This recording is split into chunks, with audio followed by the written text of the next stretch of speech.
Halo teman-teman, selamat pagi, selamat hari Minggu, selamat Paskah.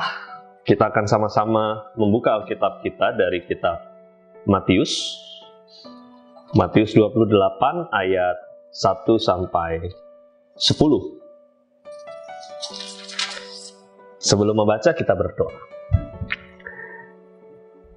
Kami percayakan pembacaan firman Tuhan ini ke dalam tangan-Mu. Kami akan memohon Roh-Mu yang kudus menuntun pembacaan ini sehingga menjadi kekuatan bagi kehidupan kami. Di dalam nama-Mu ya Tuhan kami berdoa. Amin.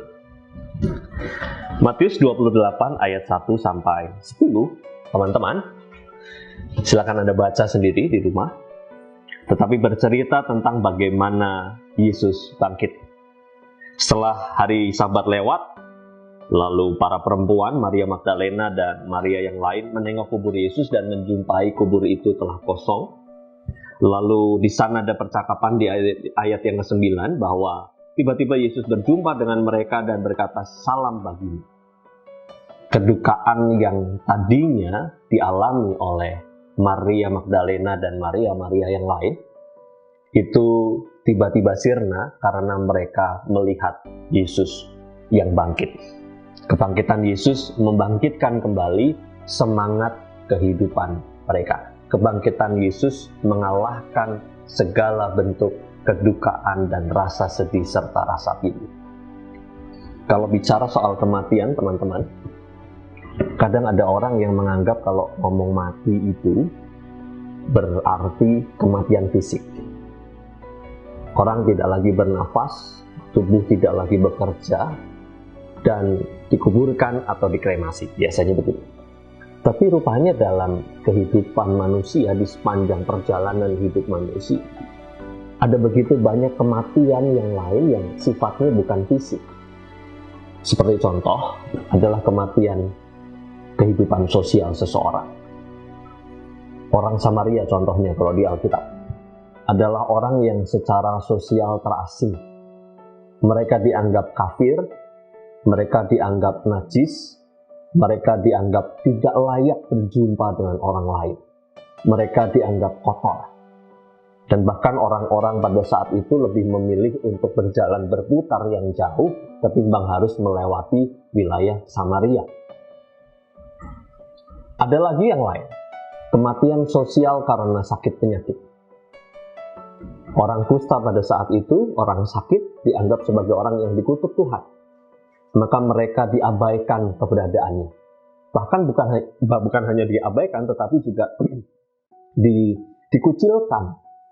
Orang-orang pada saat itu menganggap orang kusta itu sebagai orang yang harus dijauhi dan pantas untuk mati.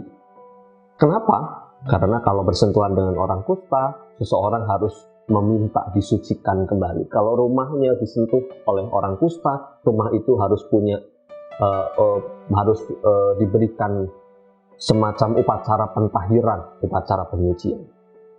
Di masa kini kita juga bisa menemukan orang-orang yang marginal dan mati secara ekonomi. Mereka kesulitan mendapatkan lapangan pekerjaan, mereka di PHK, mereka tidak mampu untuk ditolong secara ekonomi, mereka kesulitan itu dan akhirnya mereka memilih jalan-jalan yang mungkin kita anggap sebagai jalan kejahatan.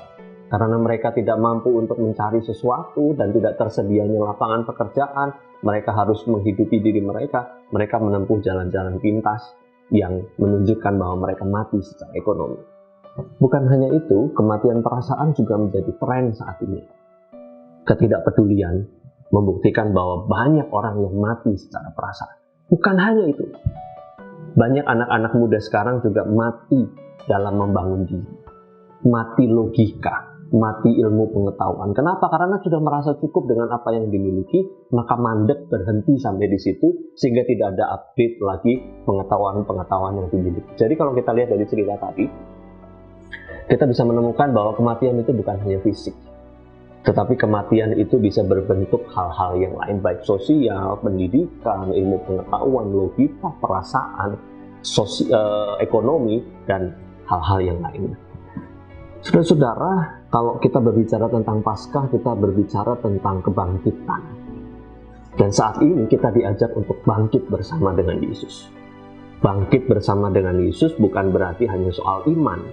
Bukan hanya iman kita yang dibangkitkan, kita lebih dekat dengan Tuhan, kita menjadi rajin berdoa, rajin membaca Alkitab, rajin persekutuan, rajin ibadah. Bukan hanya itu. Itu penting, yes. Tetapi ada hal yang lain yang juga tidak kalah penting, yaitu membangkitkan kehidupan kita. Kalau teman-teman malas belajar, katakanlah begitu, Anda sudah dekat dengan kematian, cara berpikir, logika berpikir, sehingga kita bisa mengenal istilah sumbu pendek. Karena apa? Karena pola pikirnya terbentuk hanya pada satu, hitam atau putih. Padahal ada begitu banyak warna di dunia ini yang kita bisa dapatkan dari cara kita mempelajari banyak hal. Jangan berhenti untuk belajar supaya pikiran kita tidak mati. Kalau teman-teman punya kematian dari sisi perasaan, karena anak muda kan biasanya slogannya cool. Cool itu artinya dingin. Ketidakpedulian yang ada di sekitar kita, cuek, karena dianggap lebih keren kalau cuek daripada sok hangat, sok akrab. Tunggu dulu, kalau cool, maka mari kita belajar untuk lebih hangat dalam kehidupan. Cool yang cuek bukan hal yang baik. Itu menunjukkan adanya kematian perasaan, kematian empati, kematian jiwa sosial. Maka mari bangkitkan diri kita untuk memiliki semangat bersosial yang tinggi. Apalagi di tengah situasi keadaan corona yang seperti ini. Kalau teman-teman melihat ada saudara-saudara kita yang mati secara ekonomi, mereka kelelahan dengan segala sesuatunya, maka ada baiknya mengenang Paskah ini untuk bersama-sama berjuang, membantu mereka, membangkitkan kehidupan mereka. Kalau teman-teman juga hidup dalam kematian sosial, Anda dibully, mungkin seperti saya, karena kurus saya dibully, atau karena saya ganteng saya dibully, misalnya, ya, atau karena gendut, keriting, gundul, kita dibully. Saudara-saudara, hal itu tidak perlu kita risaukan. Kenapa? Karena justru ketika kita merisaukan kematian sosial kita, maka kita akan berhenti dan menutup diri dari lingkungan kita. Terimalah apa yang ada. Tapi ingat, Anda juga tidak boleh mematikan orang lain dengan bully yang Anda berikan pada orang lain. Anda tidak boleh memberikan cap pada orang lain karena mereka secara ekonomi lemah mungkin, atau secara fisik mereka berbeda dengan yang lain. No. Itu bukan hal yang baik. Kalau kita mengenang Paskah, kita akan menemukan bahwa Yesus mengajak kita untuk bangkit keluar dari situasi itu. Terimalah. Oke, betul. Di masa SMP mungkin saya bisa bercerita bahwa saya dulu sudah kurus, sampai sekarang juga tetap kurus. Dan dulu sering orang menjuluki saya ceking, krempeng. Dulu saya tertekan dengan itu.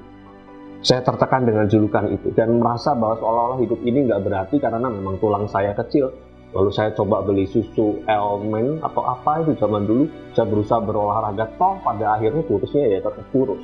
Sampai hari ini pun kurus. Sampai akhirnya saya belajar untuk keluar dari situasi kematian ini dan mengatakan ya sudah, memang saya kurus dan nggak apa-apa, dan saya bisa menerima berteman dengan siapapun, dan saya terpanggil untuk tidak menjuluki orang dengan apa yang melekat pada fisik mereka. Jadi teman-teman, untuk menghidupi Paskah, mari saudara-saudara hidupi kebangkitan dalam diri untuk keluar dari kematian yang mungkin terjadi dalam hidup kita, kematian bentuk apapun, dan untuk membangkitkan juga orang lain dalam menyemangati kehidupan mereka. Selamat Paskah. Ingat, kehidupan dan kebangkitan di dalam Kristus perlu kita perjuangkan dari kini sampai akhir nafas hidup kita. Tuhan Yesus memberkati. Amin. Mari kita berdoa. Tuhan, kematian adalah bagian dari kehidupan manusia dan kehidupan sosial manusia. Bukan hanya fisik, tetapi ada banyak hal yang lain. Kadang-kadang pengucilan, kesulitan-kesulitan membuat orang mati di tengah nafas hidup mereka. Tetapi kami percaya Paskah ini menuntun kami untuk bangkit dan tegak berdiri, menghadapi segala tantangan yang kami alami.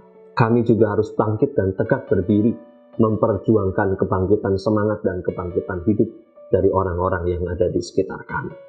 Kebangkitan Kristus bukan hanya soal keselamatan nanti di dalam kehidupan kami bersama dengan Tuhan di sorga mulia, tetapi juga kebangkitan Kristus menolong kami untuk membangun kehidupan yang lebih baik, yang kadang-kadang terpuruk karena begitu banyak persoalan-persoalan, baik dalam relasi, baik dalam keluarga, dan apapun juga bentuknya.